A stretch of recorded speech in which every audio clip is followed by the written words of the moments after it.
اللہ کریم نے ارشاد فرمایا الف لام میم، یہ سورہ بقرہ کا آغاز ہو رہا ہے۔ ماشاءاللہ صاحب علم ہے، سب جانتے ہی ہیں۔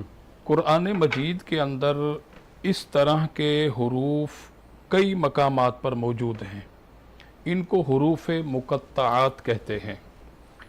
آپ کسی بھی مکتبہ فکر کا ترجمہ القرآن اٹھا کر کے دیکھ لیں تو آپ کو ان حروف مقطعات کا معنی ترجمہ نہیں ملے گا۔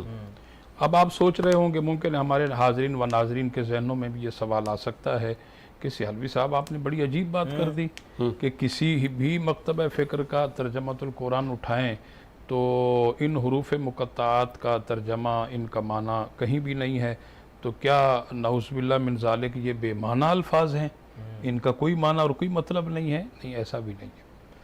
الف کا بھی معنی ہے، وہ الف میں چھپا ہے، لام کا بھی معنی ہے، لام میں چھپا ہے، میم کا بھی معنی ہے، میم میں چھپا ہے۔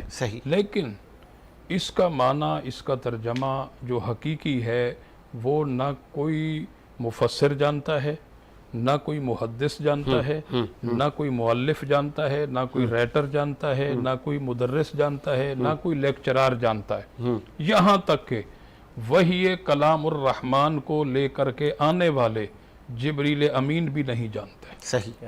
اب جب وہ جبریل امین وحی کلام الرحمن لے کر کے آئے اور حضور سرور کائنات علیہ السلام کی بارگاہ میں آن کر انہوں نے کہا الف، تو میرے اور آپ کے پیارے نبی نے فرمایا جبریل میں سمجھ گیا۔ سبحان اللہ۔ جبریل نے کہا لام، حضور نے فرمایا کہ میں سمجھ گیا۔ جبریل نے کہا میم، حضور نے فرمایا کہ میں سمجھ گیا۔ جبریل نے کہا ذالک الکتاب لا ریب فیہ، اس پر حضور نے نہیں کہا میں سمجھ گیا، اس پر حضور خاموش ہیں، کیونکہ میرے اور آپ کے نبی جانتے تھے کہ وحی کلام الرحمن کو لے کر کے آنے والے جبریل امین الف کا معنی نہیں جانتے، اس لیے حضور نے کہا میں سمجھ گیا۔ حضور جانتے تھے لام کا معنی یہ نہیں جانتے، اس لیے حضور نے کہا میں سمجھ گیا۔ میم کا معنی حضور جانتے تھے کہ یہ جبریل نہیں جانتے، جب ہی کہا میں سمجھ گیا۔ ذالک الکتاب لا ریب فیہ پر نہیں کہا کہ میں سمجھ گیا، کیونکہ حضور کو پتا تھا کہ اس کا معنی جبریل جانتے ہیں۔